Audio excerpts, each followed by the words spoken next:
அரசியல் கட்சிகளின் மக்களாட்சி உரிமைகளை பறிப்பது போல் வழிகாட்டு நெறிமுறைகள் வகுக்கப்பட்டுள்ளதாக குற்றம் சாட்டியுள்ள தமிழக வாழ்வுரிமை கட்சியின் தலைவர் வேல்முருகன் ரோட் ஷோவை முழுமையாக தடை செய்ய வேண்டும் என வலியுறுத்தியுள்ளார். இதில் இருப்பது 24 பக்கங்கள் இருக்கிறது. இது எதுவுமே ஏற்றுக்கொள்ள முடியாத கண்டிஷன்ஸ். ஒரு கூட்டம் நடத்தணும்னா 5000க்கு மேல கூடுற 10,000 பேர், 50,000 பேர், 1 லட்சம் பேருக்கெல்லாம் 1 லட்சம், 2 லட்சம், 5 லட்சம், அதிகபட்சம் 20 லட்சம் வரைக்கும் டெபாசிட் கட்டணும் அப்படின்னு சொல்லியிருக்காங்க.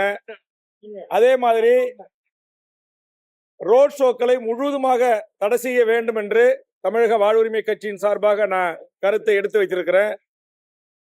பொதுவா இந்த கூட்டம் ஒரு உயர்நீதிமன்ற ஒரு தீர்ப்பு சொல்லிவிட்டது என்பதற்காகவே அரசியல் கட்சியினுடைய ஜனநாயக உரிமைகளை பறிப்பது போன்ற வழிகாட்டு நெறிமுறைகளை தமிழ்நாடு அரசு ஒரு மாதிரி வரவு அறிக்கையை தயார் செய்து இது குறித்து நீங்கள் 10ஆம் தேதிக்குள் உள்துறை செயலாளருடைய இமெயிலுக்கு அனுப்ப வேண்டும் என்று அறிவுறுத்தி இருக்கிறார்கள்.